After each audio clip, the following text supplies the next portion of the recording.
This is We the Sales Engineers Podcast, show 146. Welcome to We the SEs Podcast, the show for sales engineers by sales engineers with your host, Ramsey Majaba. What's up, everybody? Welcome back to the show.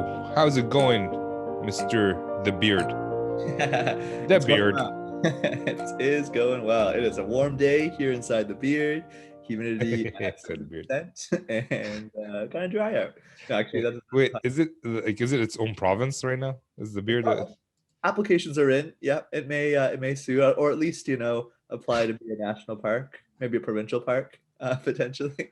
Right. So, just for our friends not in Canada, in the US, there's a lot of states. In Canada, there's provinces, and not as many state. Like we have 7 provinces. Something like that. I think 10, including territories. 10. Well, yeah, I'm not counting territories. We have 3 territories and 7 provinces. Someone fact checked me on that, but basically we have, and Benny. Well, Benny is the 11th province, or Benny's Beard is the 11th province. Oh well, yeah, we'll get a flag or something for it soon, and we'll figure it out. But yeah, it's going well. It's going well over here. Is there curfew or a stay-at-home order inside the Beard? True, there is. I don't know if it's followed too well. For the food? There's a lot of things going on inside there. Yeah, exactly. The food that gets stuck, it's supposed to stay in there. I mean, ideally, yes. Like, actually, I've dropped less food on my clothes as of late with this. So I mean, I'm sure it's being fed pretty well. So it's a bib. That's something you and my children have in common. Both have bibs.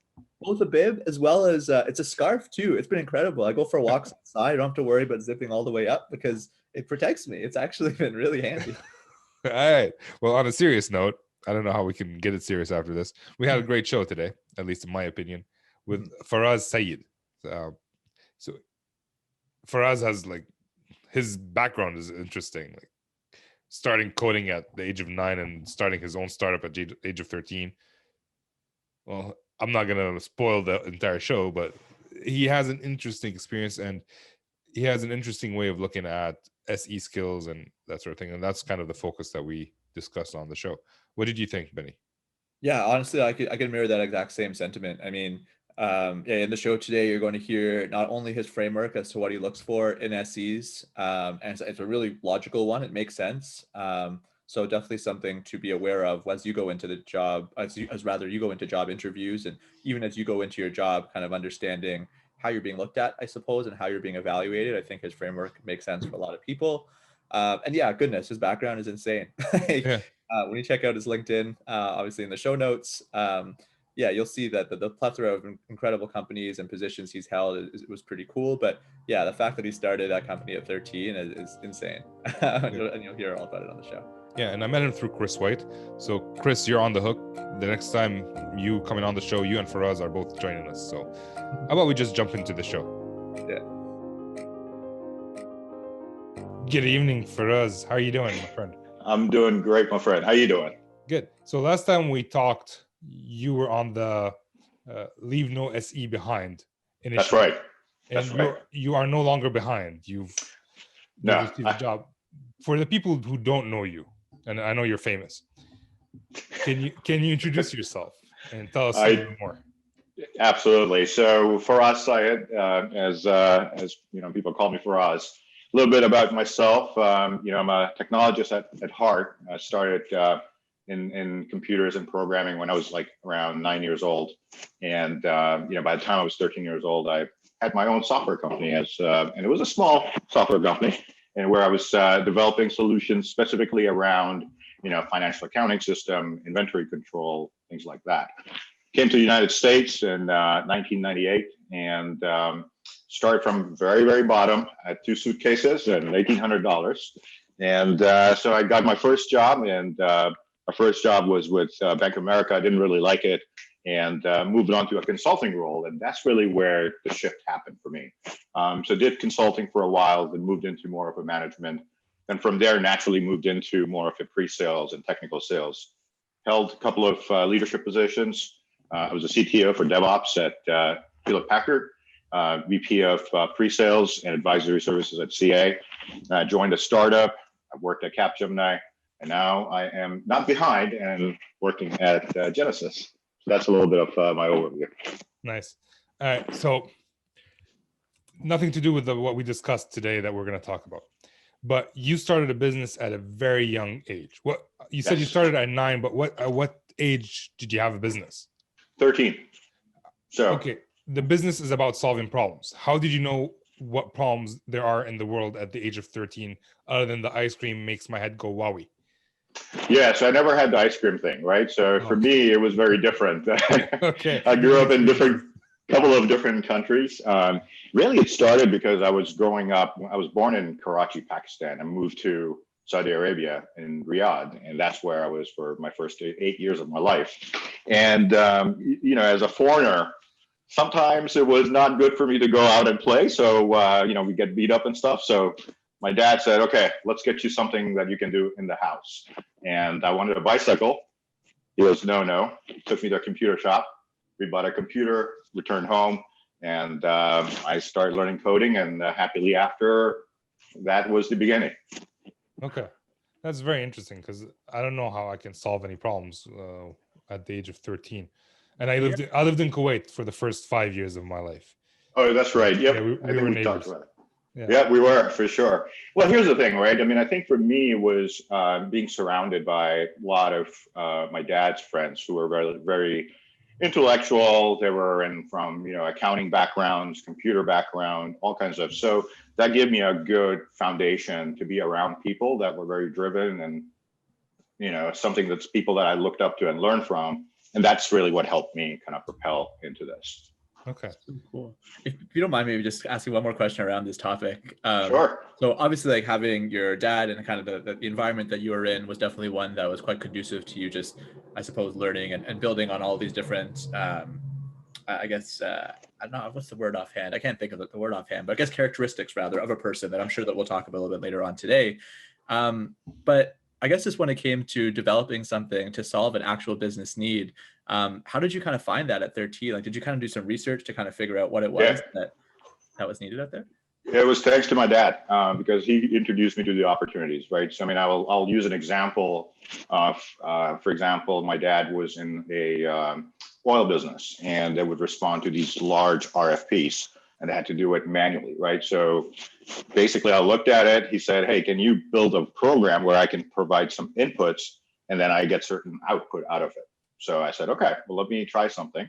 So I used Foxbase back in like 80s and stuff, and created a system program where you would enter inputs. There were formulas behind it, and it created an output that they needed that they could, automatically, immediately take it and put it into RFP response. So that was like my very, very first program that I wrote. After that, I got more involved in accounting systems, and learning about, double entry, learning about journal ledger, trial balance, balance sheet, and all that. So I have actually accounting books even now from that young age that I used to read these books and trying to figure out what these things are, and talk to my dad's friends. So that's how it kind of built, one thing on another, and here we are. Incredible. That's actually such a cool story. So what was the building block that got you into sales engineering? I think sales engineering happened much, much later because I was mainly in software development, right? I mean, that's how I started. When I come to US, I started a consulting job with a company that was a partner with Mercury Interactive. And at that company, that's where I learned the art of consulting, and I very quickly realized that not only I like coding, but I actually like interacting with people. And, I have those people skills, I guess. I mean, I realized that. And from there, it was more of a natural thing. It was not something that I picked and I said, okay, I'm going to be a sales engineer. I was a consultant, became a solution architect. And sales engineering happened to be, it just happened organically where sales team members, account executives would call me and get me involved. So I was doing demos, I was writing SOWs, I was, diagnosing and digging into problems and figuring out what the outcomes that customers are looking for. That's how I kind of pivoted towards sales engineering. And then when I fully became, part of the sales organization, I knew that this is it. This is where I want to be because it allows me to, again, challenge myself with, interpersonal skills, people skills, emotional intelligence. And we're going to talk a little bit about this. challenge myself with technology and always learning and really problem solving. Because at the end of the day, as sales engineers, we're problem solvers. Whatever lens you look at it, that's really what we do. So that's how I got into it. So today in the world, there's so many different titles for sales engineers: solution architects, solution consultants, and you just mentioned all of those in one sentence as if they're different things. What is the difference between the architect, consultant, or at least when you were an architect and consultant, and the current sales engineering role? Yeah, absolutely. So I think, as a consultant, I was more on the delivery side of things, right? So it's sales has been done, you're already sold, you got the PO, now you got to go deliver. And I can tell you that being in consulting and professional services business, delivery business can be very unthankful business as a consultant, because things have been committed and you're kind of coming in later in the stage and then trying to deliver what was committed. That's really where I started. I see that as a consulting. Solution architect in my mind can be both. It could be delivery or it could be pre-sales. It's really about, what your job role is. Let's say, for example, if you're part of PS, professional services organization, and your title is solution architect, then you are considered somebody who has a good knowledge of the product, who is able to look at the problem from a broader perspective and then develop an architect solution, right? That's how I look at it. Same thing can be applied on a pre-sales side. And then you shift towards, sales engineers, which I don't really think is very different than solution architect. But what companies over a period of time have done is that if you have less technical knowledge and you come from more of a business background and you happen to be in a technical sales role, that's where, you're good at demos, you're good at, talking to the customer, you're good at diagnosing what the problem is, understanding, what the customer wants, right? So that's where I see sales engineers. But then again, that's my definition. Yeah. It changes company to company. Yeah, that's fair. I guess obviously you have a really good kind of, you've thought out or have been exposed to all these different roles and positions in a company for quite some time now. But while you were still a developer though, so before you really got involved with sales engineering or sales architecting or solution architecting or whatever it may be, what was your exposure to that world? Because naturally you seem like a very charismatic guy. You seem to be very good at presenting and articulating your thoughts, all these different things that I think are, as you just described, are really important for solution engineers and for solution architects and anybody in that type of role. So what was your exposure to that? Did you kind of know that was a thing before you fell into it? What was that like?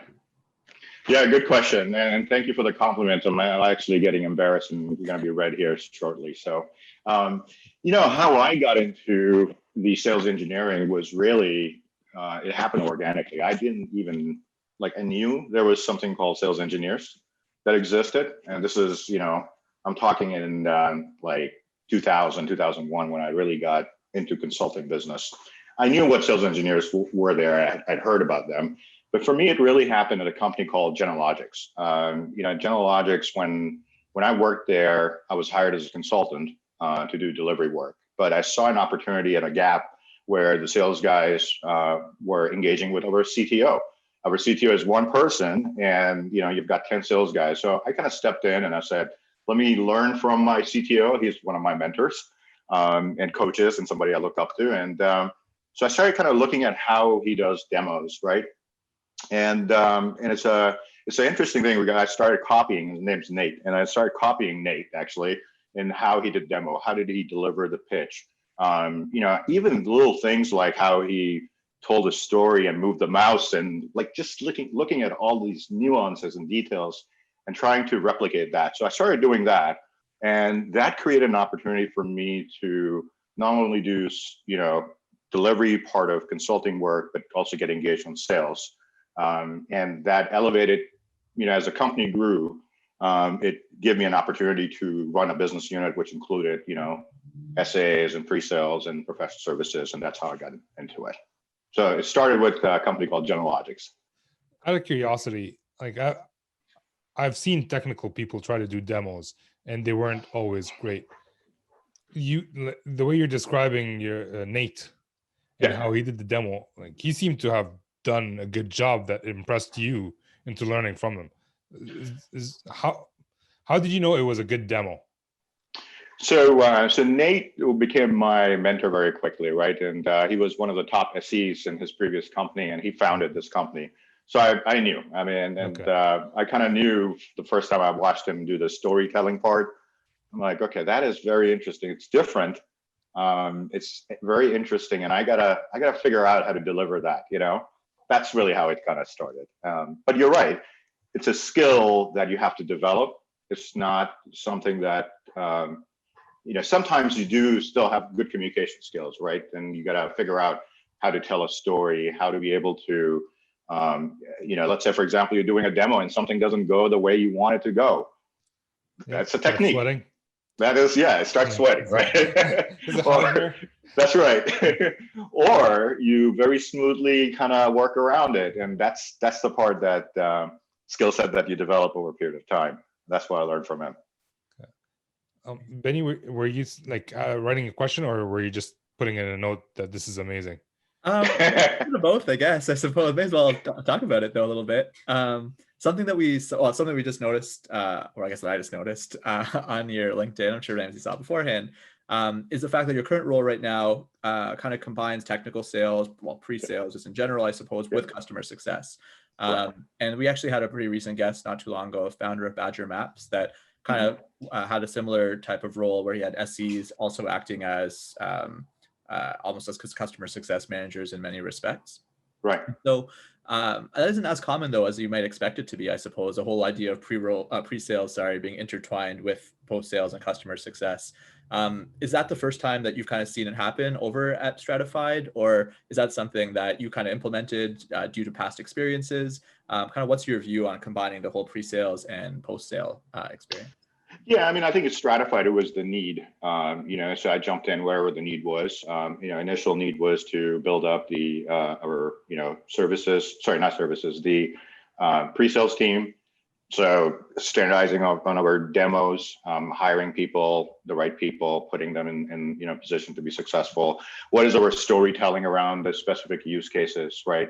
So did a lot of that, and then moved into the customer success because there was a need there. We have customers calling in and somebody's got to respond to it. So my sales engineers started responding, and then we said, okay, well, I think we could create a separate team here. So we organically went and created a team, and then services team. So that's how it kind of, came about.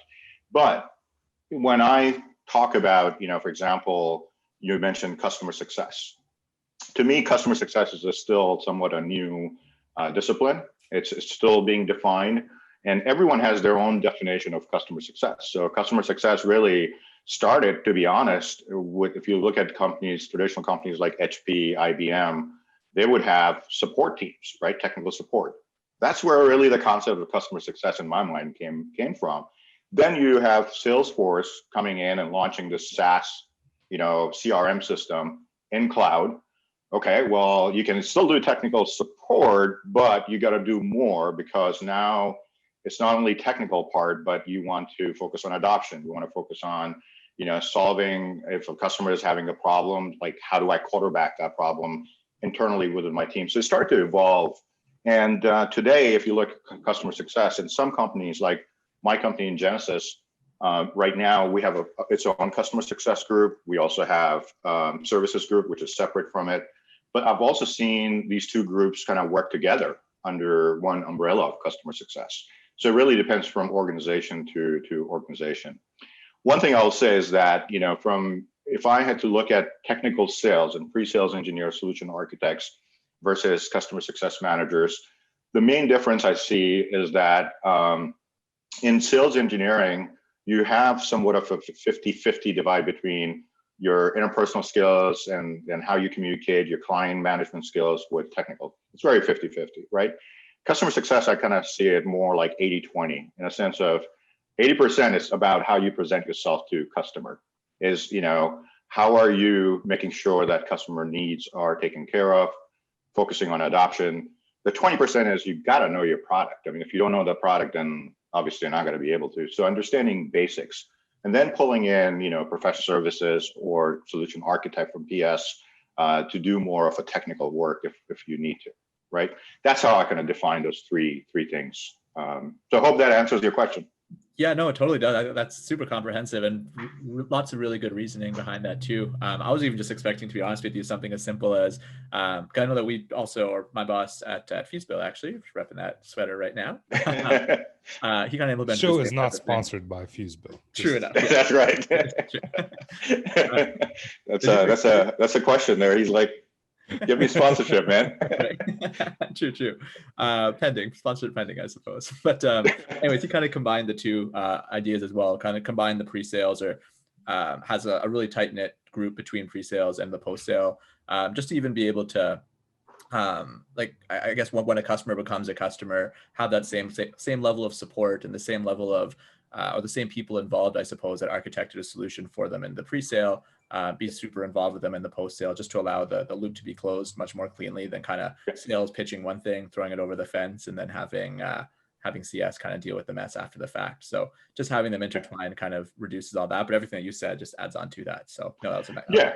I think in my mind, right, that's one aspect that is so important, the handoff between pre-sales and customer success. And I don't have any stats to back this up. It's just my observation is that seems to be the common theme, common problem I see across various organizations, is that handoff, and that you alluded to, right? And interestingly enough, and when I was my previous company, Stratified, that was one of the key things that we were looking at. How do we do a proper handoff between pre-sales and customer success? So that's a more of a process thing in my mind. And it's a more of a sales operations, sales cycle methodology and approach that you use to pursue these deals, right? So it's a one step in that overall process. Okay, good call. And also, my apologies for saying that you worked at Stratified as your current role. You're right, Genesys is the current one. I was just. That's right. Genesys is my current role. That is correct. In my world, in the networking world, there is no customer success. There is no concept of customer success. Right. There's my customers, right? I'm the sales engineer / salesperson. They're my customers. And mainly, I think that's because they continue buying more ports. They renew support. I feel like customer success is more about support and adoption, whereas sales is just selling new products all the time. Yep. So we continue to sell new products. And in order to sell new products, we have to make sure that the products that we sold work. Right. And the important part is not only work, but you have renewal coming up, right? So exactly. As a CS, that's your metric right there. Yeah. Well, we don't have CS, right? Yeah. So it's on us. That's our metric, right? And I feel like a big thing would be if salespeople are also compensated on renewals. Yeah. As part of their metric, they would want things to work a little bit better and not just dump it off on somebody else. The comp plan drives behavior, and it's a famous word that one of my former bosses at Genalogics, his name is Mel, he used this term called, always sometimes telling me, Faraz, you're a sales guy, you're coin driven, coin driven. That is, I think that's the best way to describe the sales and sales engineering, is that where's the money? How do I retire my quota? Number one, right? And how do I sell more? So that's good. In Canada, we would be loony driven. So the topic of the day that we wanted to discuss is the sales engineering skills. And before we started, you mentioned that there are three kind of areas that you look at. And I can't find a way to segue there, so I'm just going to ask you bluntly. What are the three areas that you think SEs should excel at in order to be good SEs? I will tell you this, that it's definitely not altitude. Come on, you took away my joke. All right. So it's three things that I kind of think about. And this is where Ramsey has been kind of slipping. He's like, what? Altitude? Altitude. No, it's aptitude, attitude, and technical know-how, right? Those are the three categories I described. Now, altitude could be that you do these three things and achieve that altitude. There you go. That could be, but those three categories are, I typically, when I'm looking at talent and I'm hiring people and building team, those are the three high-level things I look at. Can we dissect that a little bit? Like when you say aptitude, what are we looking at there? Yeah, so aptitude would include, in my mind, these are things that are inherent to you as a person, right? So emotional intelligence. It's the intangibles. Tangibles are something you can measure. Intangibles are not measurable, but it's something that are part of you as a person. A good example would be, for me, I didn't realize I would be good in sales engineering or in that kind of position until I got exposed to it, right? So then I started realizing, oh, I have that skills. It's there. I have to, massage it a little bit and improve, but it's there. So I look at aptitude, emotional intelligence, for example, intellectual curiosity, communication skills, being able to, confidently speak and be able to understand and articulate, customers' business problems. Those, in my mind, are more aptitude. The attitude part is more around, grind, right? It's motivation. Are you self-motivated? You're able to grind through it? Do you set goals and able to achieve those goals? That, to me, is more of a attitude. Problem solving is another element of attitude, is that some people are problem solvers, some are not. Some don't want to deal with it, right? So to me, that's that. Now, the third part is the technical know-how. And the reason I talk at the end about technical know-how is that you can learn a product and you can become a subject matter expert by exposing yourself to an industry, to a specific, product or solution that you're trying to, and it comes with experience. So those are the three elements that I kind of evaluate as I'm kind of looking at pre-sales and observing and looking at the skill sets. Very cool. So maybe just to go back to that first one, to aptitude real quick. I'm sure we'll go through the others again as well, but how does one measure oneself with respect to their aptitude for things? Is there a way for one to measure their own level of emotional intelligence, or a way for them to measure their level of intellectual curiosity, or is it just something that they have and they just have to be aware of and they can't get better at, or is it something they can improve upon? Yeah, and I think there is not one single answer to that question, to be honest. I mean, if you look at it nowadays, I went through this interview process just recently last year, right? And one of the things that I noticed, which is a little bit different than traditionally when I interviewed before, is that now you got to do a lot of these self-assessment tests and things like that. So the companies are actually trying to figure out what your aptitude is around, specifically around emotional intelligence and all. Now, in terms of measuring, that's a good question. I don't think there's one single answer to that. You can measure that in different ways. There is, measuring it through these assessments that I'm talking about, measuring it through your feel, your gut feel yourself, right? And also measuring through feedback. I think feedback is one of the most important tools, and people should be open to feedback. I think feedback is one key area, is how you improve yourself. It's not a criticism. If somebody comes to you and says, hey, I saw you said something like this, maybe perhaps there's a different way, I take that serious, and I'm looking at that as a opportunity to improve myself. And that's how sometimes you can measure yourself as well, as what people around you are saying, what kind of feedback you're getting.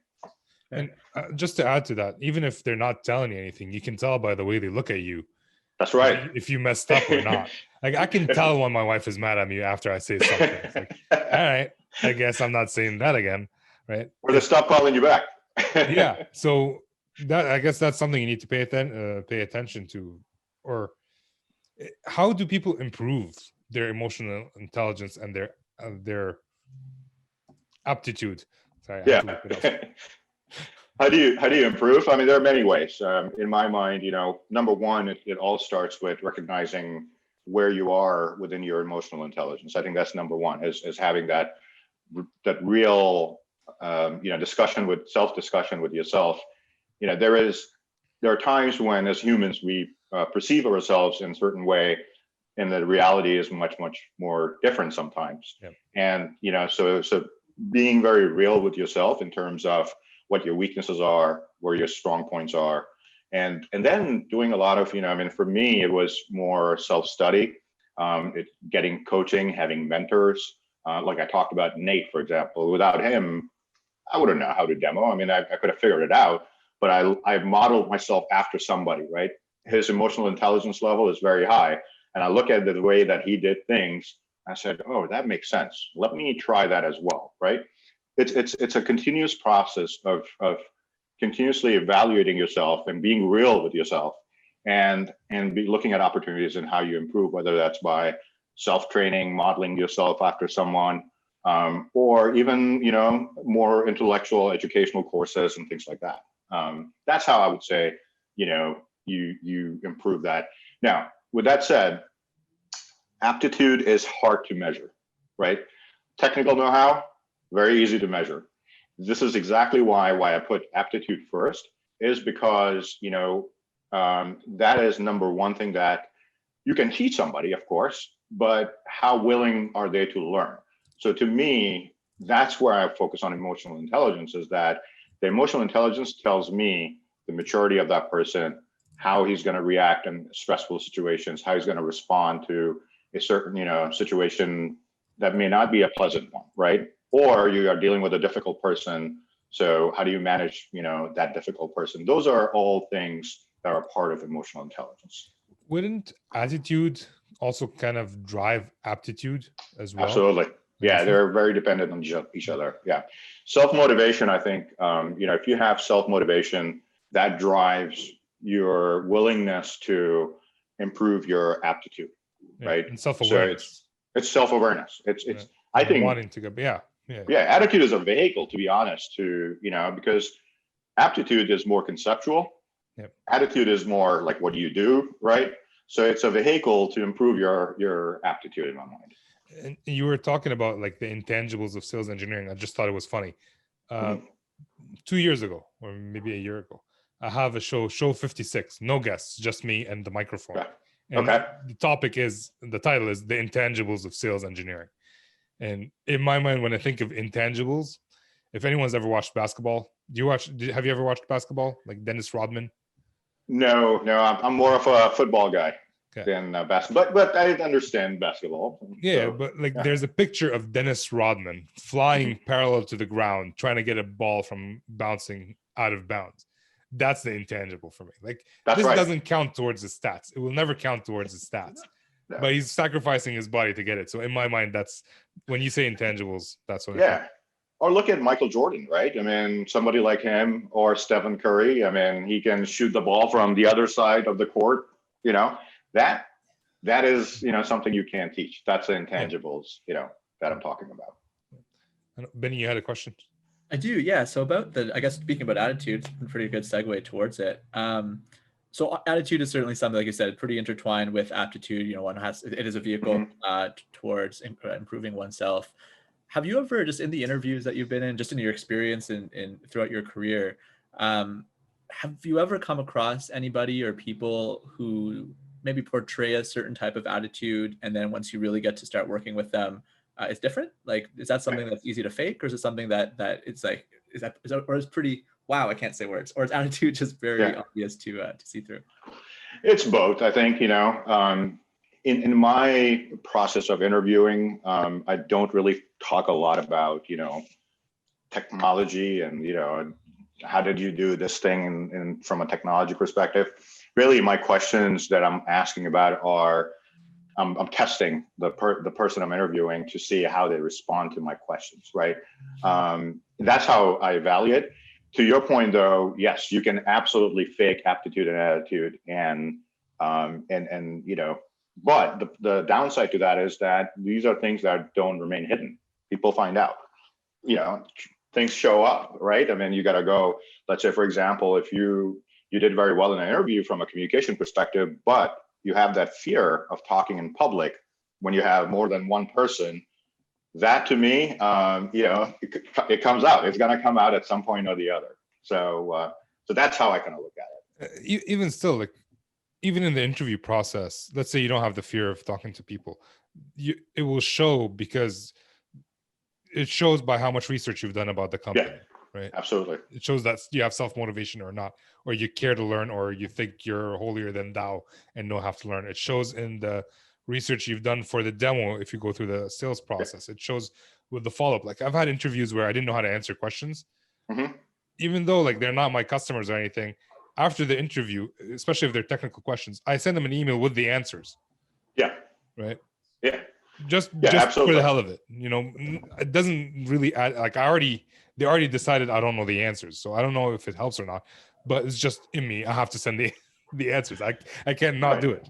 Go ahead. Yeah. So I think, that's an awesome example of self-motivation, right? You are truly motivated because the question was asked, you couldn't answer the question. You hold yourself accountable. Yeah. You want to learn. Intellectual curiosity comes into place, right? Aptitude. And then you use your attitude, like self-motivation, to go and figure it out and then respond it back to the customer. And that's your emotional intelligence right there. So you can combine those three together in this example you provided. Benny, you can ask your question. You don't have to write it down. Okay, cool. Just ask I do want to note as well, though. Holy smokes, Ramsey, that's actually the coolest thing. Like to respond back with the answers that you didn't get. Like that's definitely personal. takes something else. Yeah, no, 100%. It's personal. Yeah, fair enough. That's awesome. It's kind of like when you have a test back in school, and sometimes an answer, like you come across a question that you just don't know the answer to. It's so easy to just never look at that back in the textbook again. Like once you get past that question, you kind of fake it or whatever, Right. and you close the exam and never have to look at that again. People that kind of go back and review how to actually do that question, even if they know they bombed it, I've always thought those people to be quite special. So that's really I cool. never reviewed anything. Yeah. I was done. You do now. Well, I'm more like you, Ramsey, as well. I'm like, I'm done. I'm like, Move on. Next thing. Fair. All right. The question I wanted to quickly ask. So the third part, or the third characteristic, or overall characteristic, being product knowledge. I think that's relatively self-explanatory in many respects. Mm-hmm. Just you either you know it or you don't. But it does kind of bring up the question of, are these three characteristics for you equally weighted? So let's say somebody's product knowledge isn't fully there, but they have the attitude and the aptitude to get there. Is that something that you consider, or are those all pretty equally weighted for you? No, they're not equally weighted for me. And it's a very good question. The reason I say that is because technical product knowledge can be taught. If you are intellectually curious, you can learn over a period of time, or you can be thrown to the wolves and go figure it out. That's, I think product, if I had to kind of rate it out, I would say 40, 40, 20. Cool. That's how I would do it. 40%, your aptitude, 40% attitude, 20% product knowledge. I know a lot of people may not agree with me on that, but I personally feel that, if emotional intelligence cannot be something, it just doesn't happen overnight. It takes time to build that. Whereas product knowledge, you got to do a demo tomorrow, so you can prepare yourself. You can even come up with like write down exactly what steps you're going to take, what your story is going to be, and go and fake it and be good. But if you don't have that, aptitude, then what's the point? I've done that, and I joined the company, and within like a month, I had to do a demo on a technology that I didn't understand. And we work with very technical customers. They write the standards that the technology is based on. So I kind of faked it, where I actually got on a call with a PM, got them to run me through the demo. I ran through the demo, and I told them, if they ask me any questions that you didn't just show me, I will not know the answer. So you're going to be on the call. Yep. And they were on the call. And they were on the call. Yeah. That's right. Fake it until you make it on that particular scenario. For you, like the way we met, Chris introduced you, and he said that you have a great SE assessment model. Yeah. Can we, like, what are we talking about? What do you look at? I know these are the three kind of topics, or aptitude, attitude, and technical know-how. But how do you assess one over the other? And when you're working with SEs, and how do you help them push up one area over another? Yeah, that's a very interesting. So I met Chris through that, actually. I was trying to figure out, how to assess my team. So at this point, I had pre-sales and post-sales, both. And my objective was to figure out who is going to be a right fit for pre-sales versus who's going to be right fit for customer success versus who's going to be fit for your delivery work, right? So I went out and looked. There are some assessments out there, but I really couldn't find anything that was reasonably priced. And obviously, we're part of startups, so we're very, you gotta watch where you spend the money. So something that I didn't have the budget for. So I'm like, okay, well, let me talk to Chris. So I reached out to him, and Chris and I kind of brainstormed, And he gave me a lot of good tips. We were talking and we're coming up. And as a result of that, he gave me some categories to think about, like sales engineering 101, product knowledge, presentation demos, right? So, and within that, I picked his brain to understand, what is the breakdown? Like demo, for example, that's my skill set. It's a skills set sheet. So within the presentation, for example, can you proactively provide leadership, right? Can you facilitate technical deep dive? Can you whiteboard? Are you comfortable doing demos? So those are some of the things, objection handling is another one that comes to mind, right? Are you able to handle these things? And if you're able to, where do you self-assess yourself? So I basically provide this to my team, and I said, let me know on a scale of 1 to 5 on all these skills, where do you think you are? And then what I'll do is I will assess based on where I think you are.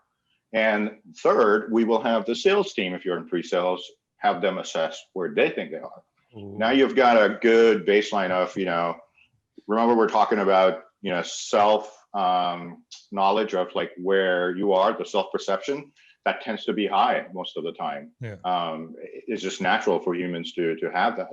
So you got self-perception by self-assessment. You've got your immediate manager telling, okay, where I think what I have observed, these are the areas. And you've got broader sales team. It doesn't have to be the entire sales team. It's maybe 1 or 2 people they work with and have them assess it. It's their perception of where you are. And based on that, then I created 2 things. One, individual scoring. So basically take all the points from 1 to 5, 1 being, awesome to, 1 being very new to it, 5 being you're the subject matter expert, you're the authority on this particular topic. So that's how I go about breaking it down, scoring it, and then looking at what the individual scores are from self-perception, immediate manager, broader team, and look at opportunities and build, development plan based on that. That's how I've kind of done this. This is very interesting. When we talked, I remember it's you and the SE. I didn't remember the part about the salespeople. How was the assessment of the salespeople, do you think, in your mind? Yeah, I think the assessment of salespeople was the most important part in my mind, because they knew exactly what they wanted. And this is something that Ramzi, you and I were talking at the beginning of it, right? I mean, nothing against, I love sales guys, we're all in sales, but but they can be very picky, they have, their expectations are high, and rightly so. And so I think that's where involving them really provided that, my assessment aligned with theirs, or if I missed anything, they were able to provide it to me so that then I can build a plan based on that. So we were talking earlier, like there might be a disconnect between what the perfect SE is in their mind versus the SE they're working with. Right. How did you actually manage that? And how did you manage the salespeople to use the SE to the best of their abilities versus just complaining about them?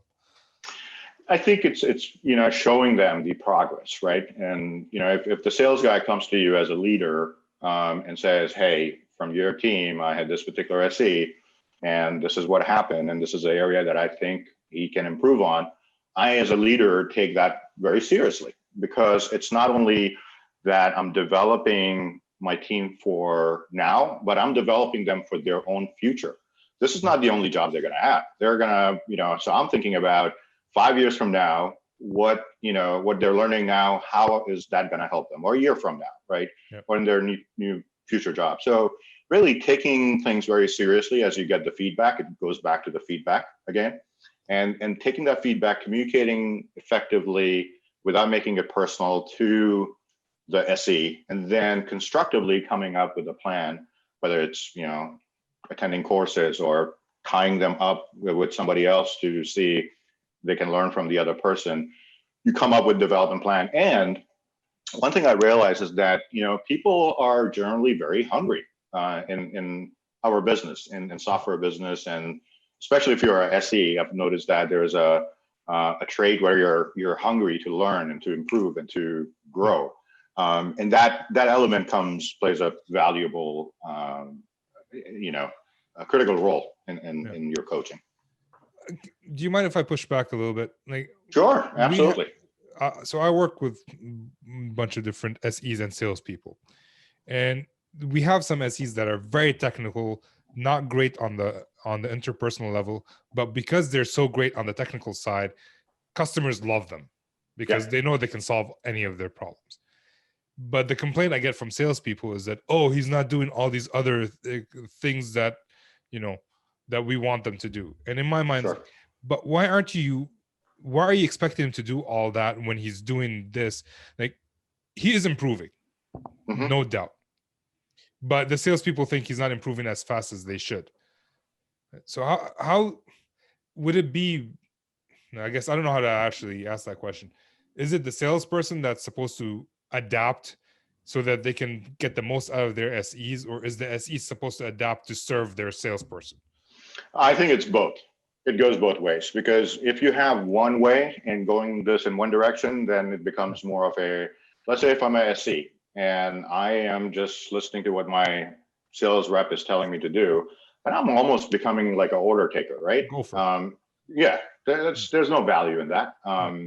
So I think it's both. It goes, both ways. And it needs to be also, I expect the SE to be able to provide feedback to the sales rep in terms of, hey, you're asking me to do all this. Yeah. One, maybe perhaps I don't have bandwidth, so I need to let them know. Okay. Or maybe I need help, bring in somebody else. Or maybe it's not part of what I do. It's a sales function, right? Yeah. So having that two-way feedback from SE to sales rep to SE, I think is really conducive to more healthy relationship, I would say. I have to say that talking solves a lot of problem. Not fighting, Yes. but talking Talking. between them. Yeah. I've had a lot of situations where conversations have to go through me for some reason, but like, you're sitting right next to each other, just talk. Yeah, just talk. Talk. And I'm not an SE leader or a sales leader. Like, why are you talking to me? I'm just the third. I'm just an innocent bystander sitting on the side. Yeah, and I will go back to, I've had to deal with this many times over my career, where the sales rep has certain expectations, and SC or SE manager has certain expectations, and there is a conflict. And certain times, I've been in situations where you couldn't resolve that conflict. It's just personality, both personalities, right? So you do end up in that kind of deadlock sometimes. And the best solution for that is to just break that relationship and bring and reorganize it, bring somebody else, reassign, right? So that's happened too, as well. Yeah. I wonder how much harder this is all going to be to evaluate for organizations now that I guess the expectation for people to work remote is more. I guess it's just more out there. It's going to be a lot harder, I think, to evaluate those types of relationships that maybe are on the rocks. And it's a lot harder, I guess, for people just to talk to each other. I find, especially for somebody that might not be as naturally motivated to interact with their peers. It might be, I feel like I do feel for those people, I guess, in this remote world, because it does make it harder to solve. I would think it makes it a lot harder to solve those types of issues, but maybe I'm wrong. Yeah. I think, we're really kind of, I was having this discussion with somebody else.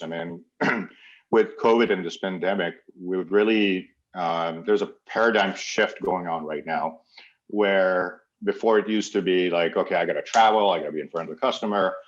I'm traveling and, I'm physically there. I can maybe do one meeting in a day, 2 meetings at the most, right? But now what leaderships and leaders and people are realizing is that the productivity level is so much higher when you're working remote. You're forced to do it, right? Before there was this perception that, oh, you got to be in front of the customer, which is fine. I don't disagree with that. You have to be, you got to build that relationship. But the effectiveness of working remote, there is some tangible results out of that, which is now, instead of doing one meeting, I can do 5 meetings in a day with a customer. My productivity is just 5x now, or 4x improved, right? So I expect that when the pandemic is over, we're going to be in a very different working environment, because it's a paradigm shift of like how we've done things and what we didn't want to do, but we were forced to do it. And we're realizing there's a lot of value in doing, this way as well, working remote.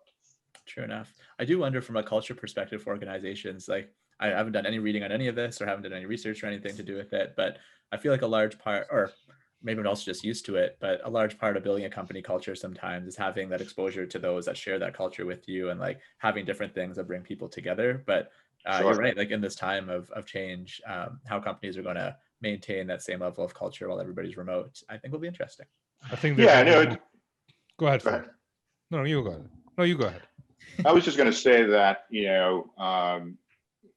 companies are figuring out, right? I mean, like, for example, when this pandemic happened and initially, we were having coffee happy hours, right? We're doing, meditation on the phone. It was kind of weird, but, we're doing things like that. You're still, as humans, and it's built into us that you can block us from whatever it is, but we go back to those, inherent skills that we have as human, where there's a need to interact with each other. And my take on that is that we're figuring it out. Companies are figuring it out. A remote. Now we've got at Genesys, for example, we've got all hands meeting every month, remote. We all show up on the video.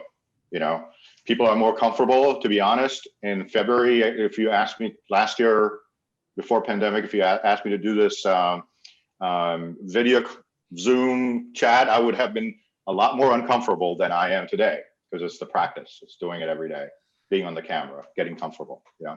Good point. Good point. I'm just going to add on top of that, we're going to be more purposeful about it. There's not going to be like, we're not going to just go there and hopefully bump into people and talk about stuff. No, we're going to, if we're going to go somewhere and meet as a group, we're going to tell each other, hey, let's go meet as a group. Yeah. And it doesn't have to be at work. It could be anywhere right now. So absolutely. And that is happening. I'm seeing that a lot, even during, social distancing and all, people are still getting together and, social distance, but you still get the opportunity to have a beer or have a coffee and still be able to interact and talk. Yeah. Like I have my neighbors, they've been my neighbors for a couple of years, and we talk, but we never done any activities. But because of this pandemic, every Sunday we were doing a beer run, like a beer mile. Yeah. And, it wasn't a good idea. Still isn't, but at least we did it together. Yeah. So when you said beer run, you're actually going and picking beer up? No, beer mile. We're running a beer mile. You're actually running a mile. Yeah. Well, attempting to run a mile. I'm more of a sprinter than a mile runner. You're I not can a sprint marathon a few runner. feet. But Do you do it quick beforehand, or do you do it after the run? You do it. So the beer mile, you drink a can of beer, run for 200, basically quarter mile, and then have another can of beer, run a quarter mile, another can of beer, run a quarter mile, and another can of beer, run a quarter mile, and then throw it all. Oh man, that is brutal. That is brutal, I have to say. Dude, I did it the first time with beer, and I only drank 2 beers, and the rest were just like, give me water. Yeah, exactly. And I'll be done with 1. Yeah, I had to crawl back into the house. The next time I just did it with like Perrier, cans of Perrier. I'm like, I'm not doing it. It was an awkward experience. Let's just put it that way. Well, you can always take a can of beer, empty it, and put your, water in it. Yeah. Well, I told them, if you want to do this with me, I'm not doing the beer again and going for a run. Anyway, it is time to move on to the world famous not so fire round. These are 4 questions we ask almost every guest. Okay. Let's see what you got to say. Benny, do you want to kick us off? Yes, sir. So first question, I think with the conversation we've had, normally we ask, what do you love about being an SE? But I guess I'm going to tweak it a little bit and just say, or ask rather, what do you love about working with and this being in the SE world, being able to interview and bring on and coach those, and obviously in your experience as one? Yeah, good question. I mean, I've thought about this question quite a bit, right? I mean, what motivates me to be a SE? What is it that I like about it? I think coming from a technical background, I like that geeky part of it, where you can get your hands dirty, you can do still code, and if you want to, even though I stopped coding about 6-7 years ago. But you can get your hands dirty, you can be more technical, but it also gives you an opportunity to also interact with customers, to look at, what are some of the common business problems that you're seeing across the industry in your customers, being able to figure out the solution, and then driving the outcome to drive ROIs and seeing that working I think there's a satisfaction you get out of it, right? Third part is really the hunt part of it. This is the sales part of it. I like that. For me, give me a challenge. Let me go hunt, right? And when you win, there is a certain satisfaction you get out of it. And I think that's what I think about SE. Now, compare what I said to, let's say, if you're a delivery consultant, right? Yeah. You're interacting with your customers, but a lot of times your customers are probably mad at you or the sales team or the company or something, you know? So it's a very different role. In SE, you get to do it all, and that's what differentiates it. I've had one colleague who he went to a customer and they made him cry. He was in delivery. Yeah. He actually cried and he said he's gonna quit. Yeah, I've had that. So yes, I went to the same customers. It's just their thing to give us a hard time. Yeah. I went about it by, like, every time they make a bad joke about me, I would make a bad joke about them, and they love that's it. right. Right? Yeah. He will try to be respectful, and he just takes it in, and I guess they didn't know where the line was. Poof. It's like, I'm gonna quit. Screw this. Yeah. I don't want this. Anyways, all right. Yeah. Second question: what would you Yeah. change about the sales engineering world today? Ooh, okay. What would I change about sales engineering world? I think if I look at the sales engineering world today, it's becoming extremely technical, and there are high expectations.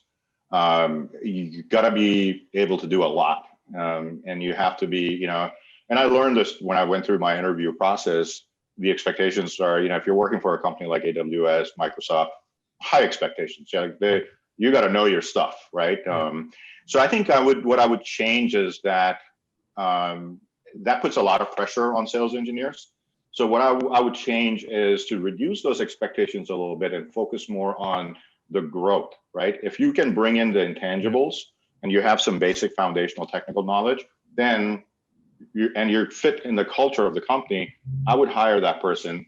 Then I would hire somebody who doesn't fit in the culture, doesn't have the attitude and aptitude, but knows the product very well. That's what I would change. Okay, that makes sense. Very cool. You shared a lot of really good knowledge throughout the call today. And a lot of it came from your experience, I'm sure. Obviously it came from your experience. But on top of that, are there any books or tools or resources that you'd recommend for people that want to improve themselves, whether it be in sales engineering or otherwise? Yeah, I wish, Ramzi, you should have sent me those questions.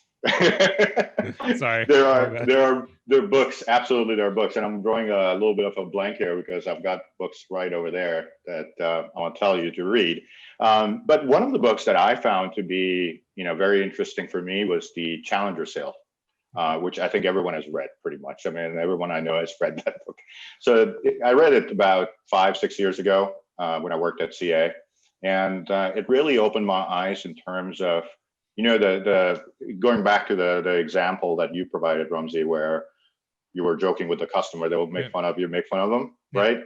It requires a certain level of confidence to be able to do that. So Challenger Sales kind of exposes how do you really respectfully challenge your customer to see outside of the box. And I thought that was really, really valuable. And I've recommended, I recommend that book to everyone. And there are several other books which I can provide you the list, and you can publish it with this podcast. Yeah, sure, by all means. Just a quick note: when it happened with that customer, I was in delivery, and they had already. You were in delivery, so I didn't really care.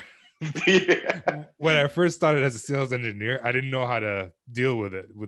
But now, as 7 years into it, I'm a little bit better at handling tension, I guess, as they would call it on the Challenger Sale. All right, last question. I tell you what, though. I mean, if you take the emotion out of it, meaning, of course you get emotion, you're a human, right? But if you look at more things that in factual ways of recognizing where the problem is, I think that's the number one step in solving a lot of the problems is being able to recognize it and be able to communicate and collaborate. Yeah, 100%. All right, last question of the not so fire round. We've already talked about this quite in depth, but if you would say there's one thing that separates great sales engineers from the mediocre or not so good ones, what would that be? I think, is the skill set to listen. I think listening is one skill set that, again, it's part of the aptitude that we talk about, right? Yep. It's a very important skill set. And to me, what differentiates, superstar sales engineers versus, average sales engineers, the ability to listen, to ask the right questions, not talk too much. You're not there to sell yourself. You're there to solve a customer problem. So you're not, everyone knows you're good, but when you listen, I think that that differentiates people, and it's a skill that you have to develop over a period of time, and something that is continues to work. I mean, I'm still working on it, but that's what I would say.